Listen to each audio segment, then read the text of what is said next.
کیا آپ نے کبھی سنا ہے کہ ایک شخص جس کے کانوں میں روئی ٹھونس دی گئی تھی تاکہ وہ ایک نبی کی بات نہ سن سکے، وہی شخص بعد میں ان کا سچا پیروکار بن گیا؟ آج ہم آپ کو ایک ایسی ہی حیرت انگیز داستان سنانے جا رہے ہیں۔ طفیل بن عمرو الدوسی رضی اللہ تعالی عنہ ایک عظیم المرتبہ صحابی کی داستان۔ عرب کی سرزمین میں جہاں شجاعت، سخاوت اور عزت کو سب سے بڑا مقام حاصل تھا، قبیلے دوس کے سردار طفیل بن عمرو الدوسی رضی اللہ تعالی عنہ اپنی وجاہت، فصاحت اور بہادری کی بدولت ایک نمایاں شخصیت تھے۔ ان کے دروازے ہمیشہ مہمانوں کے لیے کھلے رہتے، بھوکوں کو کھانا کھلاتے، بے سہاروں کو پناہ دیتے اور مصیبت زدگان کی مدد کرنا ان کا شعار تھا۔ ایک دن طفیل بن عمرو الدوسی رضی اللہ تعالی عنہ مکہ مکرمہ پہنچے، جہاں اس وقت اسلام کی دعوت زوروں پر تھی اور کفار قریش ہر ممکن کوشش کر رہے تھے کہ کوئی شخص بھی نبی کریم صلی اللہ علیہ وسلم کی بات نہ سن پائے۔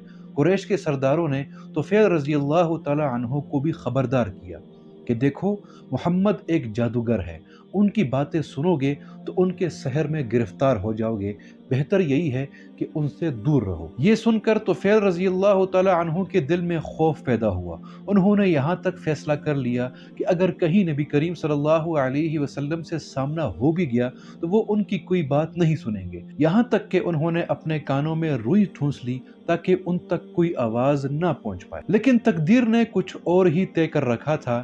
ایک دن جب وہ خانہ کعبہ کا طواف کر رہے تھے، اچانک ان کے کانوں میں نبی کریم صلی اللہ علیہ وسلم کی تلاوت کی آواز پہنچی۔ قرآن کی فصاحت اور بلاغت نے ان کے دل میں ارتعاش پیدا کر دیا۔